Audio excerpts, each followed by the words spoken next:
Welcome back to more Pokemon Crystal Randomized. I feel like I said that really weird. The word welcome. I feel like I said it... I don't know. I feel like I said welcome, which is a very different thing that I kind of don't want to think about, so I won't. And we'll just try to move on from there. Okay, don't have fully evolved stuff. Oh, level 30, that's why. Alrighty. Oh god, I'm yawning already. That's a great sign. Oh. I'm pretty sure I'm not getting bad sleep, but I also don't know. Because there are definitely times where, like, I'll wake up, and then I can't fall back asleep for like 30 or 45 minutes. At least I think I can't. Or I sort of fall asleep, and then I'll just sort of like fall asleep and then wake up constantly. I don't know, it's weird. I don't really like that. I'd like to remember what it was like to be able to like have a decent night's sleep, but I can't because it's been long enough that I honestly don't remember what it was like. I swear, some of these trainers, like, come on, guys. You can do better. You have a level 32 Rattata? Why? What on earth could possess you to have a level 32 Rattata? Okay.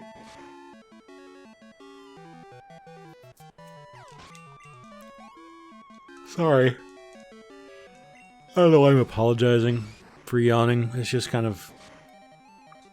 it's what's happening to me right now. I'm not, like, bored or anything. I'm just... I feel like I am kind of... I think probably I shouldn't have eaten lunch before I started recording this, because it's... I think it's that's what's making me tired, probably, was eating a damn turkey sandwich. That's probably what did it. It's the only feasible explanation. It's not possibly the fact that I talked just a few minutes ago about how I forgot what it was like to have a good night's sleep. No, it couldn't possibly be the fact that I'm exhausted. No, it must just be the fact that I ate a very small amount of turkey in a sandwich. That's the only possible explanation.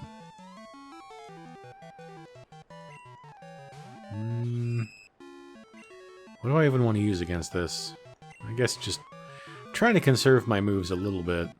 Not much, but I don't remember how many trainers are over in this area, so I'd rather not run out of psychics before I have to. That doesn't make any sense, I know. But that's what you get. That's what you're getting out of me today. It's just nonsense. Which that's not really any different from usual, I know, but hey.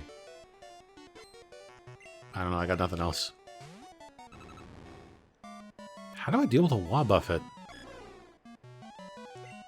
Earthquake? I mean, it doesn't have its usual moveset, so it's not terrifying. But I don't know what it's... I don't know if its physical or special defense is weaker. Ah! Alright, well... it did okay. Let's just finish this off. Unless his physical and special defenses are the same. I honestly don't remember. Oh, you have more. Oh. Oh. Well, let's see how this works. Okay, good. Okay, we need these levels. We need these levels a lot. Alright, good. I'm glad I went down here to fight this guy, because he gave me like 2,700 experience points.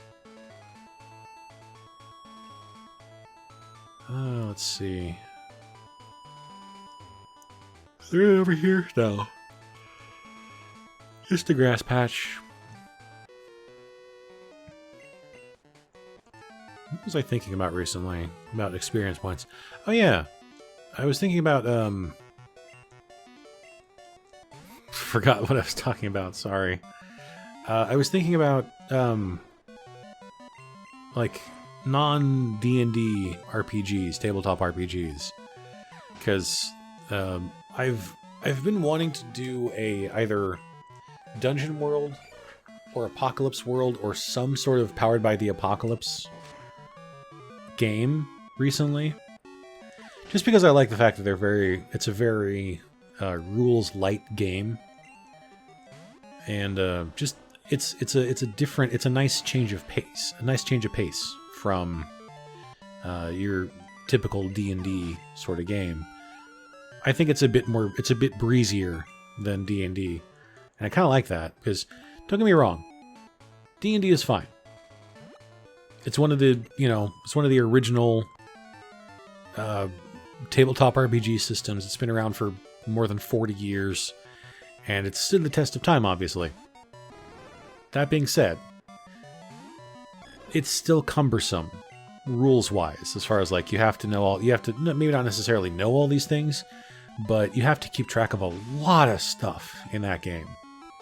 Whereas with something like Dungeon World, there's very little you actually have to really keep track of. Like, you have your character sheet, it's 2 pages, and that's, like, including spells and things.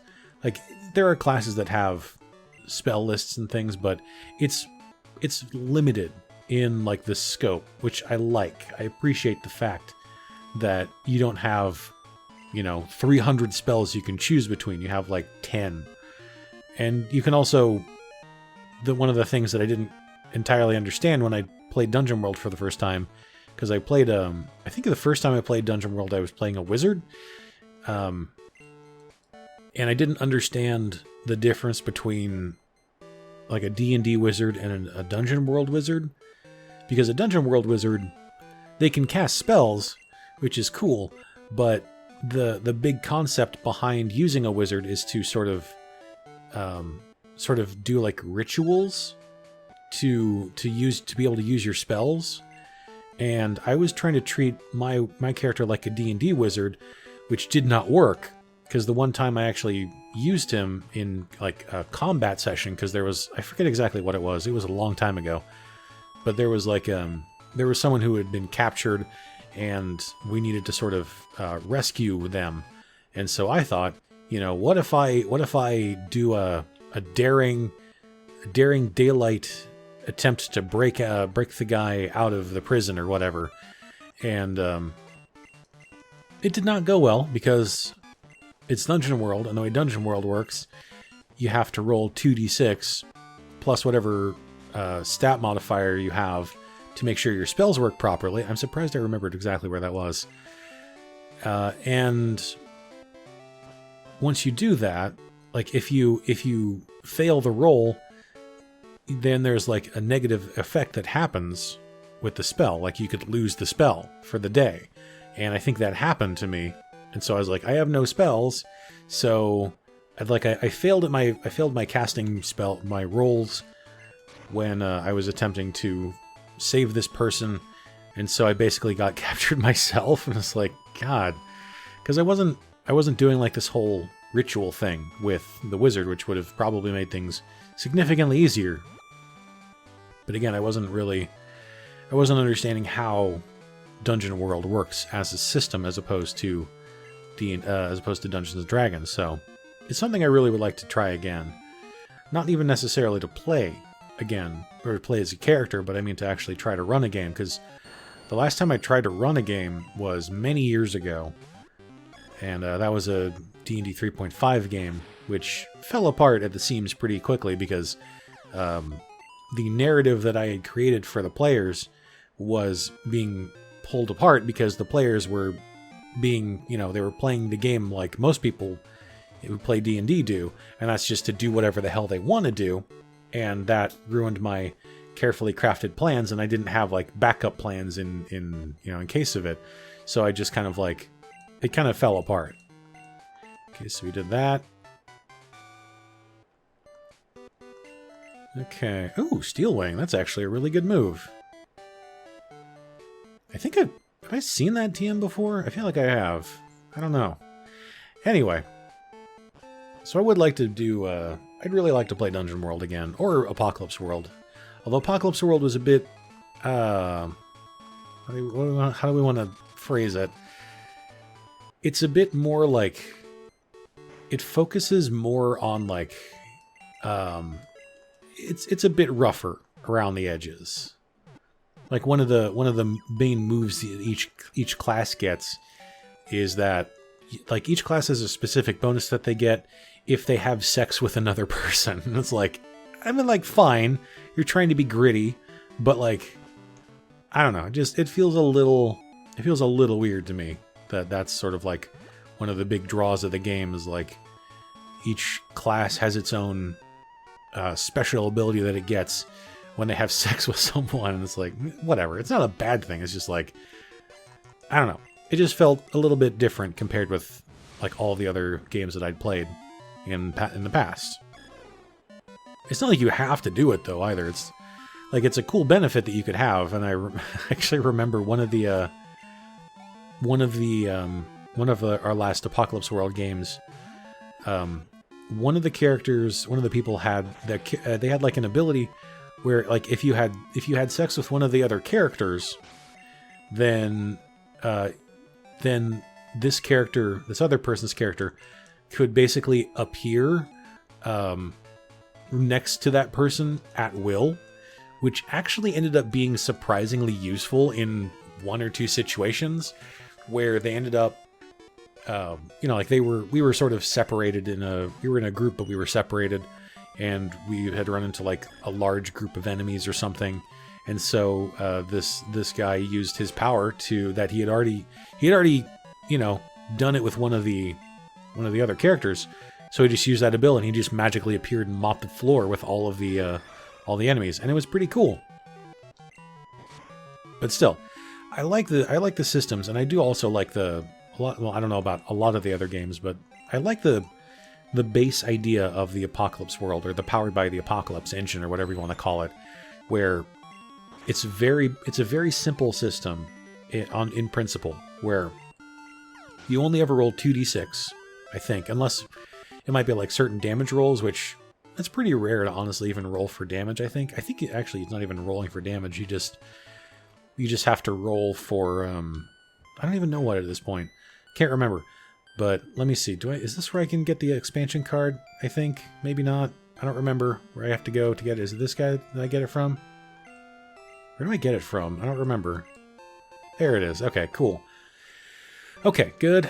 Figured that out. That was pretty easy.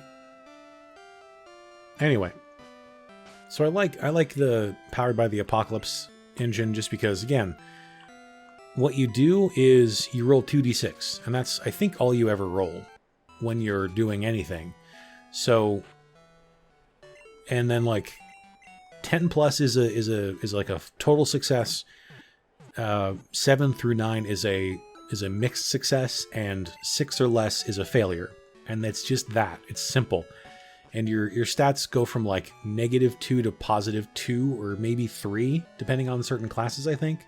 But it's just a very simple system, and I like how just sort of flexible it can be too, because you can kind of adapt it to basically almost any situation you want to. Like you can, like so many people have made, they've made various like other systems based on it. And I like that. It's really cool. I think this is what we have to do here. No? There we go. Let's save. Why not? Let's see what this is. See what this Snorlax is. What the heck, right? I just want... Is that a Totodile? It was a Totodile. Okay. Oh, it's level 50. Oh, I thought it was level 30. Huh. I can get a Feraligatr in 2 levels if I really wanted it. Do I want to try this thing? Not really, but I'm also kind of... I might be able to not knock it out with an Ice Punch. Nope, not even close. Drill Peck. Ow. That hurt more than I thought it was going to. Can I freeze it with an Ice Punch? Nope. Good job, though. Whatever. That's fine. Like, Feraligator's really good, but I'm not gonna worry too much about... I don't need a Feraligator. I should use a Repel, huh? Anyway. I like the Apocalypse system.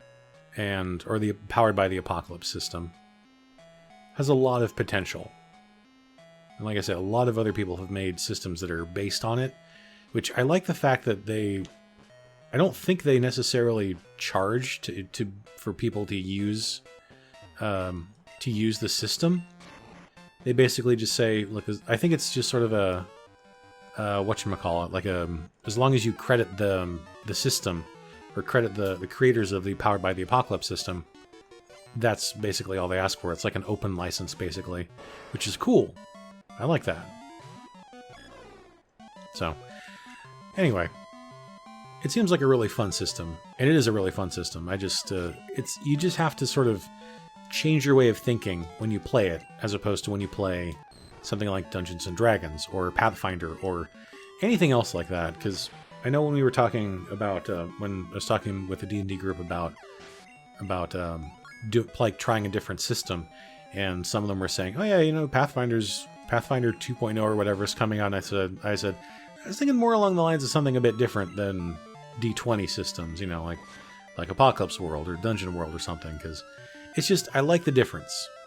And there are also a bunch of like one-page RPGs that I really want to try at some point. It's actually really impressive to me how many people have made like these one-page RPGs where it's just one page of rules, and I think that's really neat, because you don't have to have like a huge.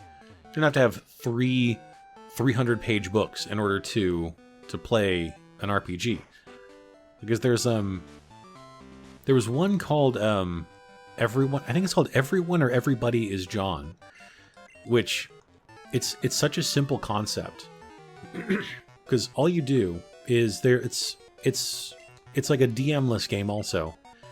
So one player is John, who's just a person. And then all the other players are voices in John's head, and each of them has something that they want John to do, and that's entirely, I think that's chosen by the other players. And so basically, it's their goal to try and make John do what they want to do, and they have like a certain amount of like bargaining chips or something that they can use, and whoever uses the most bargaining chips at a particular point gets control of John to get him to sort of move towards what they want him to do. And whoever manages to accomplish that goal wins the game. And it's just it's just kind of it's a weird but neat concept, and I want to just try doing it. It's one of those things that like it's not meant for, you know, it's not meant to be like, oh, this game is going to take 6 hours. No, it's just something that's supposed to be like each sort of quote-unquote session is supposed to last like, I don't know, 10, 15, 20 minutes until John does whatever one of the people wanted him to do. And yeah, it's weird games like that it interests me a lot. Okay, fine, Brock. You're apparently Lance now. You hacking-ass Dragonite having bastard. It's fine, that's why I have Ice Punch. So I'm glad I have Ice Punch.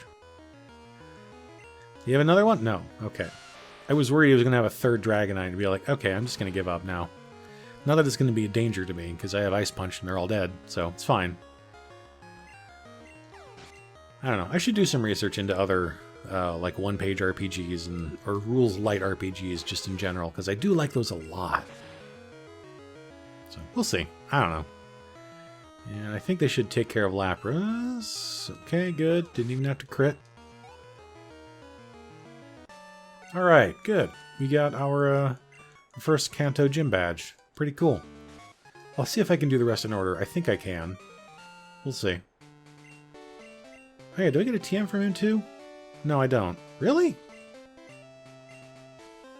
I don't get a TM? What cheapskate. Alright, well, fine. I don't want a TM. I'll just go off and find my own TM.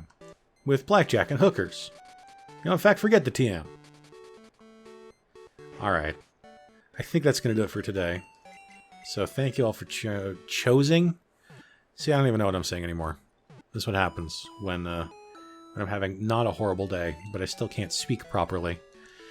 Thank you all for taking the time to watch this episode of Pokemon Crystal Randomized, and I will talk to you all next time.